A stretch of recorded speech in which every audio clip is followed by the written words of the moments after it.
Bak po ito. Ayan na, kaibigan. Bulit tayo na itong nilagang manok. May corn siya.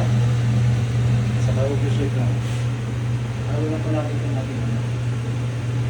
Maayo na talaga yung dito nilaga sa BGC pa, ha? Diba kaibigan? Parang iba naman. Ayan. Okay. Ayan po. Ayan po. Ayan. Malaktaw lang ako sa kabila po, ha? Ayan. Ito yung kapatid po niyan. Kasi maliit yung lutoan ko po. Walang malaki. Sinalin ko na rin yung paglaman sa kamoys. Ito niya po. Ang tanda. Oh, diba kaibigan? Di may sabaw ka. Gusto mong kumain ng sabaw? Kahit saan ka pwede. Oh, nasa BGC pa tayo. Kaibigan. Ayan, ha? Ayan ang kaibigan, di ba? Pinito naman. Ito. Ayan, kita natin yung mga gawin na. Maganda po, ayan o. Cute lang itong kagawa nito kaibigan. Ayan o. Ayan ang room. Ayan pa doon, si Madam Beautiful.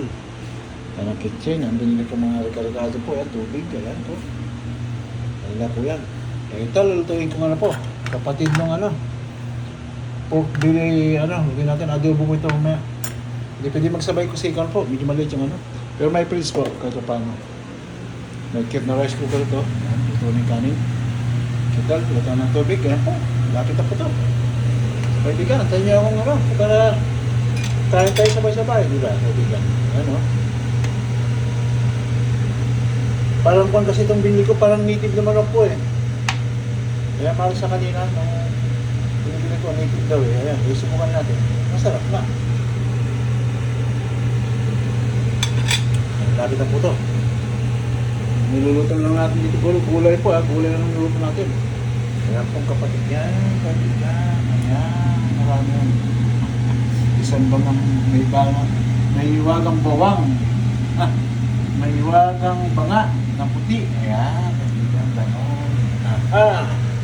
Ayan po. Lapit na po ito.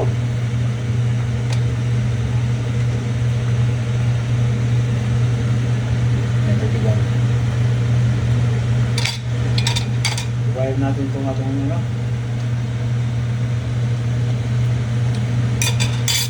Alam na lang po ito yung ano. Yung ating ayan. Repolyo. Pinasali ko sa kabila po. Para magkaroon ng space yung ano. Repolyo natin.